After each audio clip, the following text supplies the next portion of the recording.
ನಮಸ್ಕಾರ, welcome to ವಾಸ್ತು ಜ್ಯೋತಿ ಕಾರ್ಯಕ್ರಮಕ್ಕೆ ಸುಸ್ವಾಗತಗಳು. ಈ ವಾರ ಭವಿಷ್ಯ ದ್ವಾದಶ ರಾಶಿಗಳ ಫಲ ವಾರ ಭವಿಷ್ಯ ಹೇಗಿದೆ ಅಂತ ತಿಳ್ಕೊಳ್ಳೋಣ. ಸೆಪ್ಟೆಂಬರ್ 15ರಿಂದ 21ನೇ ತಾರೀಕು ತನಕ ಈಗ ನಮಗೆ 4 ಗ್ರಹಗಳ ಬದಲಾವಣೆ ಕಾಣ್ತದೆ ಈ ತಿಂಗಳಲ್ಲಿ. ಯಾವ್ಯಾವುದು? ಒಂದು, ಮಂಗಳ ತುಲಾ ರಾಶಿಲಿ ಈಗ ಸಂಚಾರ ಆಗ್ತಾ ಇರೋದು, ಅಂದ್ರೆ ಈಗ ಇವತ್ತು ನಾಳೆ ಬದಲಾವಣೆ ಆಗ್ತಾ ಇರೋದು. ನಂತರ ಮುಂದಿನ ವಾರದಲ್ಲಿ ನಮಗೆ ಶುಕ್ರ ಸಿಂಹ ರಾಶಿಗೆ ಸಂಚಾರ ಆಗಕ್ಕೆ ಶುರು ಆಗುತ್ತೆ. ರವಿ ಬುಧ ನಮಗೆ ಕನ್ಯಾ ರಾಶಿಯಲ್ಲಿ ಸಂಚಾರ ಮಾಡಕ್ಕೆ ಶುರು ಆಗುತ್ತೆ. ಬುಧ ಸ್ವಸ್ಥಾನ ಆಗುತ್ತೆ. ಸೂರ್ಯ ಬುಧನ ಜೊತೆ ಸಂಚಾರ ಮಾಡ್ತಾ ಇದೆ. ಸೊ 14ನೇ ತಾರೀಕಿಂದ. ಸೊ ಈ ವಾರದಲ್ಲಿ 4 ಗ್ರಹಗಳ ಬದಲಾವಣೆಗಳ ಬಗ್ಗೆ ಅದರದ್ದು ವೀಕ್ಷಣೆ ಯಾವ್ದ್ರ ಮೇಲಿದೆ, ಸಂಯೋಜನೆ ಯಾವ ತರ ಬರುತ್ತೆ ಅಂತ, ಏನು ಫಲ ನಿರೀಕ್ಷಿಸಬಹುದು ಈ ವಾರದಲ್ಲಿ ಅಂತ ತಿಳ್ಕೊಳ್ಳೋಣ. ಈಗ ನಮಗೆ ಈ ವಾರದಲ್ಲಿ ಪಿತೃಪಕ್ಷ ನಡೀತಾ ಇರೋದ್ರಿಂದ ನಮಗೆ ಮುಹೂರ್ತ ಭಾಗ ಇಲ್ಲ. ಆದ್ರೆ ನೋಡಿ, ಮಹಾಲಯ ಅಮಾವಾಸ್ಯೆ 21ನೇ ತಾರೀಕು ಬರ್ತಿದೆ. ಅವತ್ತೇ ನಮಗೆ ಸೂರ್ಯ ಗ್ರಹಣ ಕೂಡ ಇದೆ. ಹಾಗಾಗಿ ಪಿತೃಪಕ್ಷವನ್ನ ಪಿತೃಗಳಿಗೋಸ್ಕರ ಚೆನ್ನಾಗಿ ಆಚರಿಸಿ ಅಟ್ಲೀಸ್ಟ್ 3 ತಲೆಮಾರ ಹೆಸರು ಹೇಳ್ಬಿಟ್ಟು ಅವರ ಹೆಸರಲ್ಲಿ ಬಡವರಿಗೆ, ಅಂಧರಿಗೆ ದಾನ ಧರ್ಮ ಮಾಡೋದ್ರಿಂದ, ಪ್ರಾಣಿ ಪಕ್ಷಿಗೆ ಆಹಾರ ನೀಡೋದ್ರಿಂದ ಖಂಡಿತ ನಿಮಗೆ ಪಿತೃಶಾಂತಿ ಆಗುತ್ತೆ. ನಮಗೆ ಧನುರ್ ರಾಶಿ ನೋಡಿ, ಧನುರ್ ರಾಶಿಗೆ ಅಷ್ಟಮ ಮತ್ತು ನವಮ ಭಾಗ್ಯಕ್ಕೆ ಚಂದ್ರ ಸಂಚಾರ ಯಾವಾಗ ನಮಗೆ 8, 9ರಲ್ಲಿ ಸಂಚಾರ ಮಾಡುತ್ತೋ ಈ ವಾರ ಪೂರ್ತಿ ಸ್ವಲ್ಪ ಒತ್ತಡ ಇರುತ್ತೆ ಧನುರ್ ರಾಶಿಯವರಿಗೆ. ಕೆಲಸದಲ್ಲಿ ಒತ್ತಡ, ಮನೆಯಲ್ಲಿ ಒತ್ತಡ. ಚಂದ್ರ ಏನು ಅಷ್ಟಮದಲ್ಲಿ ಸ್ವಸ್ಥಾನದಲ್ಲೇ ಸಂಚಾರ ಮಾಡಿದ್ರು ಕೂಡ ಧನುರ್ ರಾಶಿಯವರಿಗೆ ಸ್ವಲ್ಪ ಒತ್ತಡ ಇರುತ್ತೆ. ನಂತರ ಸಪ್ತಮದ ನಿಮ್ಮ ಗುರು ದೃಷ್ಟಿ ನಿಮ್ಮ ರಾಶಿ ಮೇಲೆ ಇರೋದ್ರಿಂದ ನಿಮ್ಗೇನು ತೊಂದರೆ ಇಲ್ಲ. 3ನೇ ಮನೆ ರಾಹು ಅತ್ಯುತ್ತಮ ರಿಸಲ್ಟ್ ಕೊಡುತ್ತೆ.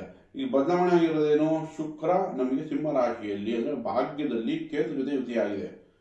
ಸೊ ಈಗ ನಾವು ಹೇಳೋದು ತಾಯಿ ಆರೋಗ್ಯದಲ್ಲಿ ಎಚ್ಚರಿಕೆ ವಹಿಸಿ. ಕೇತು ಜೊತೆ ಯಾವಾಗ ಶುಕ್ರ ಯುತಿ ಆಗುತ್ತೋ ಸ್ವಲ್ಪ ತಾಯಿ ಆರೋಗ್ಯದಲ್ಲಿ ಎಚ್ಚರಿಕೆ ವಹಿಸಬೇಕು, ಅಥವಾ ಮನೆಯಲ್ಲಿರೋ ಸ್ತ್ರೀಯರ ಬಗ್ಗೆ, ಹೆಂಡತಿ ಬಗ್ಗೆ ಸ್ವಲ್ಪ ಕಾಳಜಿ ವಹಿಸಿ, ಆರೋಗ್ಯದಲ್ಲಿ ಗಮನ ಹರಿಸಿ. ನಂತರ ನಮಗೆ ಕರ್ಮಸ್ಥಾನದಲ್ಲಿ ಸೂರ್ಯ ಬುಧ ಯುತಿಯಾಗಿದೆ. ಸೊ 10ನೇ ಮನೆಯಲ್ಲಿ ಯುತಿ ಆಗಿರೋದ್ರಿಂದ ನಿಮಗೆ ಕೆಲಸ ಕಾರ್ಯಗಳಲ್ಲಿ ಅಭಿವೃದ್ಧಿ, ಹೊಸ ಆಪರ್ಚುನಿಟಿ, ಸ್ಟೇಟಸ್ ಚೆನ್ನಾಗಾಗುತ್ತೆ, ರೆಕಗ್ನಿಷನ್ ಸಿಗುತ್ತೆ, ಹೆಸರು ಕೀರ್ತಿ ಎಲ್ಲ ತುಂಬಾ ಚೆನ್ನಾಗಿದೆ.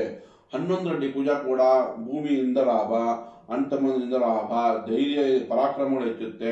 ಓವರ್ ಆಲ್ ತಗೊಂಡಾಗ ಧನುರ್ ರಾಶಿಯವರಿಗೆ ಕುಜ, ರವಿ, ಬುಧ ತುಂಬಾ ಚೆನ್ನಾಗಿ ಅತ್ಯುತ್ತಮ ರಿಸಲ್ಟ್ ಕೊಡುತ್ತೆ. 7ನೇ ಮನೆ ಅಧಿಪತಿ ಬುಧ ಕರ್ಮಸ್ಥಾನದಲ್ಲಿ ಸ್ವಂತ ಮನೆಯಲ್ಲಿದೆ. ವ್ಯಾಪಾರ ವ್ಯವಹಾರಗಳಲ್ಲೂ ಕೂಡ ಅಭಿವೃದ್ಧಿ ಚೆನ್ನಾಗಿದೆ. ನಮ್ಗೆ ಇಲ್ಲಿ ಶಾಂತಿ ಆಗಬೇಕಾಗಿರೋದು ಶುಕ್ರ ಮತ್ತು ಕೇತು ಭಾಗ್ಯದಲ್ಲಿ ಯುತಿ ಆಗಿರೋದ್ರಿಂದ. ಶುಕ್ರಂಗೆ ದುರ್ಗಾ ಅಷ್ಟೋತ್ತರಗಳು ಹೇಳ್ಕೊಳ್ಳಿ. ಕೇತುಗೋಸ್ಕರ ನೀವು ಬೀದಿ ನಾಯಿಗೆ ಆಹಾರ ನೀಡೋದಾಗ್ಲಿ ಅಥವಾ ಗಣಪತಿ ಅಷ್ಟೋತ್ತರಗಳು ಹೇಳ್ಕೊಳೋದಾಗ್ಲಿ ಮಾಡೋದ್ರಿಂದ ನಿಮ್ಗೆ ಖಂಡಿತ ಲಾಭ ಇದೆ. ಓವರ್ ಆಲ್ ತಗೊಂಡ್ರೆ ಈ ವಾರ ತುಂಬಾ ಚೆನ್ನಾಗಿದೆ ಅಂತ ಹೇಳ್ಬೋದು ಧನುರ್ ರಾಶಿಯವರಿಗೆ. ಒಳ್ಳೆಯದಾಗಲಿ. ಮಕರ ರಾಶಿ ನೋಡಿ, ಮಕರ ರಾಶಿಯವರಿಗೆ ಚಂದ್ರ ಏನಾಗುತ್ತೆ, ಸಪ್ತಮ ಮತ್ತು ಅಷ್ಟಮದಲ್ಲಿ ಸಂಚಾರ ಮಾಡುತ್ತೆ. ಸಪ್ತಮದಲ್ಲಿ ಸಂಚಾರ ಸ್ವಸ್ಥಾನದಲ್ಲಿ ಮಾಡುವಾಗ ತುಂಬಾ ಒಳ್ಳೆ ರಿಸಲ್ಟ್ ಕೊಡುತ್ತೆ. ಅಷ್ಟಮದಲ್ಲಿ ಹೋದಾಗ ಕೇತು ಜೊತೆ ಸೇರ್ಕೊಳ್ಳುತ್ತೆ. ವಾರಾಂತ್ಯದಲ್ಲಿ ಸ್ವಲ್ಪ ನಿಧಾನ ಆಗ್ಬೋದು, ಕೆಲಸ ಕಾರ್ಯಗಳಲ್ಲಿ ಸ್ವಲ್ಪ ಒತ್ತಡಗಳು ಬರ್ಬೋದು. ನಂತರ ನೋಡಿ, ಅಷ್ಟಮದಲ್ಲಿ ಶುಕ್ರ ಕೇತು ಯುತಿ ಆಗ್ತಿದೆ. ಆಕಸ್ಮಿಕ ಧನಲಾಭ ಕೂಡ ಆಗ್ಬೋದು. ಅಷ್ಟಮದಲ್ಲಿ ಕೇತು ಒಳ್ಳೇದಲ್ಲದೆ ಇದ್ರು ಶುಕ್ರ ಅಷ್ಟಮದಲ್ಲಿ ನಿಮಗೆ ಆಕಸ್ಮಿಕ ಶುಭ ಸುದ್ದಿ ಕೊಡುತ್ತೆ. ಭಾಗ್ಯದಲ್ಲಿ ಬುಧ ಮತ್ತು ಸೂರ್ಯ ಯುತಿ. ಸೊ ನಮ್ಗೇನಾಗುತ್ತೆ, ಎಜುಕೇಶನ್ ಸ್ವಲ್ಪ ನಿಧಾನ ಆಗ್ಬೋದು. ಯಾಕಂದ್ರೆ ಸೂರ್ಯ ಮತ್ತು ಬುಧ 9 ಭಾಗ್ಯದಲ್ಲಾದಾಗ ಇಬ್ರು ಕೂಡ ಅಷ್ಟು ಪಾಸಿಟಿವ್ ರಿಸಲ್ಟ್ ಕೊಡಲ್ಲ. ಸೊ ನಮಗೆ ರವಿ ಬುಧ ಶಾಂತಿ ಅಗತ್ಯ ಇಲ್ಲಿ ಮಕರ ರಾಶಿಯವರಿಗೆ. ಬಾಸಿಂದ ಒತ್ತಡ, ಮನೆಯಲ್ಲಿ ತಂದೆಯಿಂದ ಬಯಸ್ಕೊಳೋದಾಗ್ಲಿ, ಅಥವಾ ಕೆಲಸ ಅಥಾರಿಟಿ, ಯಾವುದೇ ಅಥಾರಿಟಿಯಿಂದ ಒತ್ತಡಗಳು ಬರೋದು, ಪೇಪರ್ ವರ್ಕ್ ಪ್ರಾಬ್ಲಮ್ ಬರೋದು. ಸೊ ಇದು ಇಶ್ಯೂ ಬರ್ಬೋದು. ಈ ವಾರದಲ್ಲಿ ಎಚ್ಚರಿಕೆಯಿಂದ ಕೆಲಸ ಮಾಡಬೇಕಾಗುತ್ತೆ. ಅದು ಕಾರ್ಯಕ್ಷೇತ್ರದಲ್ಲಿ ಎಚ್ಚರಿಕೆ ವಹಿಸಬೇಕಾಗುತ್ತೆ. ಇವರಿಗೆ ಲಾಭ ಏನು ಅಂತಂದ್ರೆ, ಮಕರ ರಾಶಿಯವರಿಗೆ ಲಾಭ ಏನು ಅಂದ್ರೆ ಕರ್ಮಸ್ಥಾನದಲ್ಲಿ ಕುಜ ಚೆನ್ನಾಗಿದೆ. ಕುಜ ನಿಮ್ಗೆ ಯಾವಾಗ ಕೆಲಸದಲ್ಲಿ ಅಥಾರಿಟಿ, ಸ್ಟೆಬಿಲಿಟಿ ಎಲ್ಲ ಕೊಡುತ್ತೋ ಮಕರ ರಾಶಿಯವರಿಗೆ. ಸೊ ನೀವು ನಿಮ್ಮ ಪರಾಕ್ರಮದಲ್ಲಿ ಎಲ್ಲಾ ಪ್ರಾಬ್ಲಮ್ ಫೇಸ್ ಮಾಡಿ ಗೆಲ್ತೀರಾ. ಕುಜ ನಿಮ್ಗೆ ತುಂಬಾ ಚೆನ್ನಾಗಿದೆ. 4ನೇ ಮನೆ ಅಧಿಪತಿ ಆಗುತ್ತೆ ಕುಜ. ಭೂಮಿಯಿಂದ ಲಾಭ, ಮನೆಯಲ್ಲಿ ನಿಮ್ದು ಸ್ಟ್ರೆಂತ್ ಚೆನ್ನಾಗಿರುತ್ತೆ, ಕೆಲಸ ಕಾರ್ಯಗಳಲ್ಲಿ ಚೆನ್ನಾಗಿರುತ್ತೆ. ಮಕರ ರಾಶಿಯವರು ಒಟ್ಟಾರೆ ಕುಜನಿಂದ ಲಾಭ ಚೆನ್ನಾಗಿದೆ. ರವಿ ಮತ್ತು ಬುಧನಿಂದ ಪರಿಹಾರ ಬೇಕಾಗುತ್ತೆ. ನಂತರ ಶುಕ್ರ ಕೂಡ ಏನಂತ ನೆಗೆಟಿವ್, ಇಂಡಿವಿಜುವಲಿ 8ನೇ ಮನೆಯಲ್ಲಿ ನೆಗೆಟಿವ್ ಅಲ್ಲ, ಬಟ್ ಆದ್ರೆ ನಮಗೆ 2ನೇ ಮನೆ ರಾಹು, 8ನೇ ಮನೆ ಕೇತು, ನಮಗೆ ಅಲ್ಲಿ ರೆಮಿಡಿ ಬೇಕಾಗುತ್ತೆ. ಬಟ್ ಈ ವಾರದಲ್ಲಿ ರವಿ ಬುಧನ್ಗೆ ಪ್ರಾಮುಖ್ಯತೆ ಕೊಡಿ. ವಿಷ್ಣು ಸಹಸ್ರನಾಮ ಹೇಳ್ಕೊಳ್ಳಿ. ಬೆಳಗ್ಗೆ ಸೂರ್ಯೋದಯಕ್ಕೆ ಅರ್ಘ್ಯ ಕೊಡೋದಾಗ್ಲಿ, ತಂದೆಗೆ ಏನಾದರೂ ಸಹಾಯ ಮಾಡೋದ್ರಿಂದ ರವಿ ಬುಧನು ಬ್ಯಾಲೆನ್ಸ್ ಮಾಡಬಹುದು. ಒಟ್ಟಾರೆ ಮಕರ ರಾಶಿಯವರಿಗೆ ಮಿಶ್ರ ಫಲ ಅಂತ ಹೇಳ್ಬೋದು. ಒಳ್ಳೆಯದಾಗಲಿ. ಕುಂಭರಾಶಿ ನೋಡಿ, ಕುಂಭರಾಶಿಯವರಿಗೆ 6 ಮತ್ತು 7ರಲ್ಲಿ ಚಂದ್ರ ಸಂಚಾರ ಆಗ್ತಿರೋದ್ರಿಂದ ಈ ವಾರ ಪೂರ್ತಿ ಕುಂಭರಾಶಿಯವರಿಗೆ ಹೊಸ ಉತ್ಸಾಹ, ಉಲ್ಲಾಸ ಚೆನ್ನಾಗಿರುತ್ತೆ. ಚಂದ್ರನಿಂದ ನಿಮಗೆ ಲಾಭ ಚೆನ್ನಾಗಿದೆ ಅಂತಲೇ ಹೇಳ್ಬೋದು. ಪಂಚಮದಲ್ಲಿ ಗುರು ಇದೆ, ಗುರು ಬಲನೂ ಇದೆ, ನಿಮ್ಮ ರಾಶಿ ಮೇಲೆ ವೀಕ್ಷಣೆಯನ್ನು ಮಾಡ್ತಾ ಇದೆ. ಹಾಗಾಗಿ ನಿಮಗೆ ಅದರಿಂದನೂ ಲಾಭ ಚೆನ್ನಾಗೇ ಇದೆ. ಇಲ್ಲಿ ನಮಗೆ ಬೇಕಾಗಿರೋದು ಸಪ್ತಮದಲ್ಲಿ ಶುಕ್ರ ಮತ್ತು ಕೇತು. ಇಲ್ಲೇನಾಗ್ತಾ ಇದೆ, ಪತಿ ಅಥವಾ ಪತ್ನಿಗೆ ಖರ್ಚು ಹೆಚ್ಚಾಗ್ಬೋದು, ಅಥವಾ ಹಣಕಾಸು ನಿಧಾನ ಆಗ್ಬೋದು, ಹಾರ್ಮೋನಲ್ ಪ್ರಾಬ್ಲಮ್ಸ್ಗಳು ಬರ್ಬೋದು. ಪತಿ ಅಥವಾ ಪತ್ನಿಗೆ ಹಾರ್ಮೋನಲ್ ಪ್ರಾಬ್ಲಮ್ಸ್ಗಳು ಬರುವಂಥ ಚಾನ್ಸಸ್ ಹೆಚ್ಚು ಕಾಣುತ್ತೆ ನಮಗೆ. ಶುಕ್ರ ಮತ್ತು ಕೇತು ಇದೆಯಿಂದ ಹಣಕಾಸು ಬರೋ ನಿಧಾನ ಆಗ್ಬೋದು. ಮನೆಯ ಕುಟುಂಬದ ಸ್ತ್ರೀಯರಿಗೆ ಏನಾದರೂ ಹಣಕಾಸಿನ ಕೊರತೆ ಬರುವಂಥ ಚಾನ್ಸಸ್ ಹೆಚ್ಚಾಗುತ್ತೆ ಕುಂಭರಾಶಿಯವರಿಗೆ. ಮತ್ತೆ ಕುಂಭರಾಶಿಯವರಿಗೆ ಅಷ್ಟಮದಲ್ಲಿ ಬುಧ ಮತ್ತು ರವಿ ಯುತಿಯಾಗಿದೆ. ನೋಡಿ, ಬುಧ ಅಷ್ಟಮದಲ್ಲಿ ರವಿ ಜೊತೆ ಇದೆ. ಆ ಬುಧ ಏನು ಅಷ್ಟಮದಲ್ಲಿ ನಿಮಗೆ ಒಳ್ಳೆ ರಿಸಲ್ಟೇ ಕೊಡುತ್ತೆ, ನೆಗೆಟಿವ್ ಏನು ಕೊಡಲ್ಲ. ನಿಮಗೆ ಕ್ರಿಯೇಟಿವಿಟಿ ಹೆಚ್ಚುತ್ತೆ, ಬುಧ ಚೆನ್ನಾಗಿದೆ. ಬಟ್ ಸೂರ್ಯ ಅಷ್ಟಮದಲ್ಲಿ ದೈಹಿಕ ನೋವು, ಕೆಲಸ, ಮೈಕೈ ನೋವು ಬರುವಂಥ ಚಾನ್ಸಸ್ ಹೆಚ್ಚಾಗಿರುತ್ತೆ. ಸೊ ಹಾಗಾಗಿ ಸೂರ್ಯ ಶಾಂತಿ ಅಗತ್ಯ. ಸೊ ನೀವು ಸೂರ್ಯನಾರಾಯಣಂದು ಅಷ್ಟೋತ್ತರಗಳು ಹೇಳ್ಕೋಬೋದು, ಅಥವಾ ನಾರಾಯಣನ ದೇವಸ್ಥಾನಕ್ಕೆ ಹೋಗಿ ಭಾನುವಾರ ಅಲ್ಲಿ ನೀವು ಅರ್ಚನೆ ಮಾಡ್ತಾ ನಿಮ್ಮ ಹೆಸರಿನಿಂದ, ಅದರಿಂದ ಕೂಡ ಲಾಭದಾಯಕವಾಗಿದೆ. ಕುಂಭರಾಶಿಯವರಿಗೆ ಸೂರ್ಯನಿಗೆ ಪರಿಹಾರ ಅಗತ್ಯ ಇದೆ. ಸೂರ್ಯನಿಗೋಸ್ಕರ ಗೋಧಿ ಹಿಟ್ಟನ್ನು ಚಪಾತಿ ಮಾಡಿ ಬೀದಿ ನಾಯಿ ಕೊಡೋದಾಗಲೂ ಆಗಲಿ, ಯಾಕಂದ್ರೆ ಸಪ್ತಮದಲ್ಲಿ ಕೇತು ಕೂಡ ಇದೆ.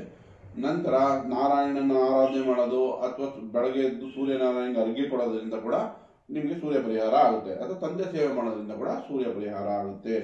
ನಿಮ್ಮಲ್ಲೇ ರಾಹು ಇರೋದ್ರಿಂದ ಸ್ವಲ್ಪ ಅವಾಗ ಮೆಂಟಲ್ ಸ್ಟೆಬಿಲಿಟಿ ಇರಲ್ಲ, ಫಿಕಲ್ ಮೈಂಡ್ ಆಗಿರುತ್ತೆ. ಸೊ ರಾಹು ಕೂಡ ಪರಿಹಾರ ಇದೆ. ಸಪ್ತಮದಲ್ಲಿ ಕೇತು ಮತ್ತು ಶುಕ್ರ ಯುತಿ ಆಗಿದೆ. ಸೊ ಸಪ್ತಮದಲ್ಲಿ ಶುಕ್ರ ಕೂಡ ಪಾಸಿಟಿವ್ ಅಲ್ಲ, ಕೇತು ಕೂಡ ಅಂತ ಪಾಸಿಟಿವ್ ಅಲ್ಲ. ಪತಿ ಅಥವಾ ಪತ್ನಿಯ ಆರೋಗ್ಯದಲ್ಲಿ ಎಚ್ಚರಿಕೆ ವಹಿಸಬೇಕು. ನಿಮಗೆ ಅಷ್ಟಮದಲ್ಲಿ ಸೂರ್ಯ ಸಂಚಾರ ಮಾಡ್ತಾ ಇರೋದ್ರಿಂದ ವಾಹನ ಮಾಡ್ತಾ ಸ್ವಲ್ಪ ಎಚ್ಚರಿಕೆ ವಹಿಸಬೇಕು, ಯಾಕಂದ್ರೆ ದೇಹಕ್ಕೆ ನೋವು ಕೊಡುವಂಥದ್ದು ಅಷ್ಟಮದಲ್ಲಿ ಸೂರ್ಯ. ನಂತರ ನೋಡಿ, ನಿಮಗೆ 2ನೇ ಮನೆಯಲ್ಲಿ ಶನಿ ವಕ್ರೀಯವಾಗಿರೋದ್ರಿಂದ ಶನಿ ಶಾಂತಿನೂ ಅಗತ್ಯ ಇದೆ. ಒಟ್ಟಾರೆ ಕುಂಭರಾಶಿಯವರಿಗೆ ಚೆನ್ನಾಗಿದೆ ಅಂತಲೇ ಹೇಳ್ಬೋದು, ಬಟ್ ಸೂರ್ಯನ ಪರಿಹಾರ ಬೇಕಾಗಿದೆ. ಮೀನರಾಶಿ ನೋಡಿ, ಮೀನರಾಶಿಯವರಿಗೆ ಚಂದ್ರ ಏನಾಗುತ್ತೆ 5 ಮತ್ತು 6ರಲ್ಲಿ ಸಂಚಾರ. ಮೊದಲು 3 ದಿನ ಸ್ವಲ್ಪ ಒತ್ತಡಗಳಿರುತ್ತೆ, ನಿಧಾನ ಆಗ್ಬೋದು. 6ನೇ ಮನೆಯಲ್ಲಿ ಚೆನ್ನಾಗುತ್ತೆ. ಚಂದ್ರ 6ನೇ ಮನೆಯಲ್ಲಿ ಗೋಚಾರ ಚೆನ್ನಾಗಿದೆ, ಬಟ್ ಕೇತು ಮತ್ತು ಶುಕ್ರನಿಂದ ಯುತಿ ಆಗುತ್ತೆ. 6ನೇ ಮನೆಯಲ್ಲಿ ಸ್ವಲ್ಪ ನಿಧಾನ ಆಗೋ ಚಾನ್ಸಸ್ ಇರುತ್ತೆ, ಮೂಡ್ ಸ್ವಿಂಗ್ ಆಗೋ ಚಾನ್ಸಸ್ ಇರುತ್ತೆ. ಯಾಕಂದ್ರೆ ಮೀನರಾಶಿ ಜಲತತ್ವ. ಯಾವಾಗ ನಮಗೆ ಸಿಂಹರಾಶಿಯಲ್ಲಿ ಕೇತು ಚಂದ್ರ ಸೇರ್ಕೊಳುತ್ತೋ ಸ್ವಲ್ಪ ಒತ್ತಡಗಳು ಕೊಡಬಹುದು, ನಿಧಾನ ಆಗ್ಬೋದು ಕೆಲಸ. ಚಂದ್ರನಿಂದ ಮಿಶ್ರಫಲ ಅಂತ ಹೇಳ್ಬೋದು. ಇವಾಗ ನೋಡಿ, ನಮಗೆ 4ನೇ ಮನೆ ಗುರು ನಿಮಗೆ ಕರ್ಮಸ್ಥಾನ ವೀಕ್ಷಣೆ ಮಾಡ್ತಾರೆ. ಸೊ ಕೆಲಸ ಕಾರ್ಯಗಳಲ್ಲಿ ಸ್ಟೆಬಿಲಿಟಿ ಬರುತ್ತೆ. ನಂತರ ಮೀನರಾಶಿಯವರಿಗೆ 6ನೇ ಮನೆಯಲ್ಲಿ ಶುಕ್ರ ಕೇತು ಯುತಿ. ಸೊ ಕೆಲಸ ಕಾರ್ಯಗಳಲ್ಲಿ ಸ್ತ್ರೀಯರಿಂದ ಏನಾದರೂ ವಿರೋಧಾಭಾಸ, ಅಥವಾ ಸ್ತ್ರೀಯರಾದರೆ ಪುರುಷರಿಂದ ಏನಾದರೂ ವಿರೋಧ ಬರುತ್ತೆ.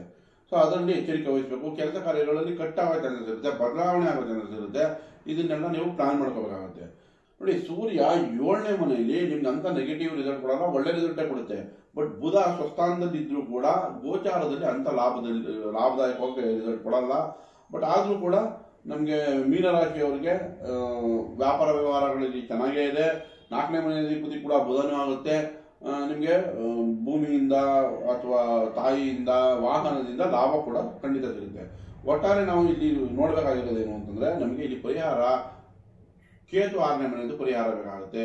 ಶುಕ್ರನ ಜೊತೆ ಯುತಿ ಆಗಿರೋದ್ರಿಂದ ಶುಕ್ರ ಮತ್ತು ಕೇತು ಪರಿಹಾರ ಅಗತ್ಯ ಇದೆ.